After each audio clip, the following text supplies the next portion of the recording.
ఖచ్చితంగా జరిగేది. నువ్వు చేసినటువంటి భూ ఆక్రమణ, నీ ఇల్లు ఈరోజు గ్రామ కంఠంలో ఉంది, నీ ఫ్యాక్టరీకి దారి ఈరోజు అసైన్మెంట్ లో ఉంది, నీ కన్వర్షన్ సెంటర్కి ఈరోజు సరైన అనుమతులు లేవు. ఇన్ని దుర్మార్గాలు నువ్వు చేసి మా మీద పడతారేంటి? ఆయన ఇసుకమ్మండి అంటాడు, ఆయన ఏదో మట్టి అమ్మండి. ఎవరు ఇసుకమ్మండి, ఎవరు మట్టి అమ్మండు? ఇవాళ వాగులో ఇసుకంతా ఎవరు అమ్ముకుంటున్నారు? ఈ వాగు ఇసుకంతా ఎవరు అమ్ముతున్నారమ్మా? ఆంజనేయులు గారు ఎమ్మెల్యేగా ఉన్నాగా ఫ్రీగా ఇసుకొచ్చేది, వినుకోటికి 1000 రూపాయలకు వచ్చేది, ఈ ఊరికి 600కి 800కి వచ్చేది. ఈ రోజున 4000 5000 ఎవరు ఇసుక అమ్ముతున్నారు? ఎవరు క్వారీలు అమ్ముకుంటున్నారు? నిన్న పువ్వాడ కాడికి పోతే ఆ ఎస్సీలు కళ్ళ మీద నీళ్ళు పెట్టారు. ఆ క్వారీ పేల్తా ఉంటే ఆ కుండలన్నీ కింద పడుతున్నాయి, చిన్నపిల్లలు లేచిగిరికి మంచాల మీద కింద పడుతున్నారు. ఎంత దుర్మార్గం! నీ బినామీ అది, నీ పేరు రిజిస్ట్రేషన్ చేసుకొని నీ బినామీ నువ్వు చేస్తున్నావు. ఇవన్నీ మీద కదా రేపు తెలుగుదేశం ప్రభుత్వం రాగానే పువ్వాడ క్వారీ సంగతి తెలుస్తాం, గోకం ఇక్కడ ఉమ్మడాల క్వారీ సంగతి కూడా తెలుస్తామని నేను మనవి చేస్తున్నా. ఎంపీ గారు గెలుస్తారు, ఆంజనేయులు గారు గెలుస్తారు. ఎవరైనా నేను ఒకటే మనం చేస్తున్నా, అహంకారం మంచిది కాదు. ఇంతకంటే ఎక్కువ మేము చూసాం ఎమ్మెల్యేగా, ఇంతకంటే ఆంజనేయులు గారు ఇంకా ఎక్కువ చూశారు. ఈ అహంకారం అంటే ఎట్లండి? ఇంత అహంకారం మనుషులకు ఉండాల్సిన అహంకారం అనేది. గౌరవంగా పలకచ్చు. మేము ఎదుటి పార్టీ వ్యక్తులు వచ్చినా గౌరవించేవాళ్ళం, ఊళ్ళల్లో తగాదులుంటే అరిసి పంపించేవాళ్ళం. చెప్పకముందే కేసులు పెట్టిస్తండ్రి, చెప్పకముందే జైలు పంపిస్తండ్రి, చెప్పకముందే భూములు ఆక్రమిస్తండ్రి. రేపు తెలుగుదేశం రాదా? నిన్న తెలుగుదేశం వచ్చినప్పుడు మరి వాళ్ళు ఆ విధంగా అనుకుంటే, పోయిన 5 సంవత్సరాలు చంద్రబాబు నాయుడు గారు ఆంజనేయులు గారు అనుకుంటే అసలు ఈ వైసీపీ వాళ్ళు ఎక్కడ ఉండేవాళ్ళు, నేను ఎక్కడ ఉండేవాడిని? వాస్తవం కదా ఇది. దయచేసి అన్ని ఆలోచన చేసి ఇప్పటికన్నా సక్రమైన మార్గంలో రండి. ఇంకా ఏదో చేస్తూ కళ్ళకనొద్దు. 100కి 100 బ్రహ్మనాయుడు గారు ఓడిపోతారు, ఇది సత్యం. దగ్గరుండి ఓడిస్తారని కూడా చెప్తున్నా. ఇంకా దౌర్జన్యం చేస్తారని చూస్తున్నారు. పొద్దుగూలు కుదరదు.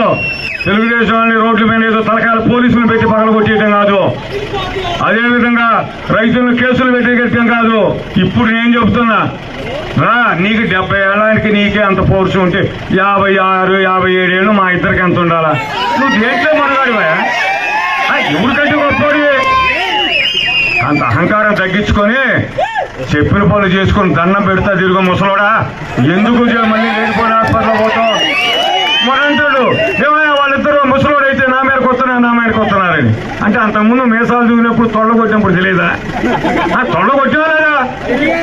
ఆ బూతులు ఏంటండి? ఆడపిల్లలు ఉన్నారు చెప్పకూడదు. మనం చూశారుగా, ఆయన పొడుగు ఆయన ఎడల్పు మేము కూర్చామా? ఏమయ్యా జాగ్రత్త. నేను ఒకటే చెబుతున్నా, మేము జాగ్రత్తగా ఉన్నాం. మేము ఎమ్మెల్యేగా ఉన్నప్పుడు నోరు తగ్గించుకొని పనులు చేశాం. ఆంజనేయులు గారు ఎమ్మెల్యేగా ఉన్నప్పుడు నోరు తగ్గించుకొని పనిచేశాడు. మేము మంచిగా ఉంటే అసమర్థులమా? నువ్వు సమర్థుడువా? ఏంది నీ సమర్థత? నర్సరావుపేటలో ఇల్లు కట్టుకొని ఇక్కడి నుంచి సన్నాసులు మొత్తం కార్లు వేసుకొని రోజు నర్సరావుపేట పోవాలా. ఈ మగోళ్ళు ఒక్కొక్కడు 6000 8,000 ఖర్చు పెట్టుకొని ఆడికి పోతే ఆడ బూతులు తిట్టి, ఎరా నా కొరకలారు మీకేం పని లేదా, ఇక్కడికి ఎందుకు వచ్చారంటాడు. తలకాయలు వేసుకొని ఏడుస్తా ఇక్కడికి వస్తారు. మేము ఎప్పుడన్నా అన్నావా?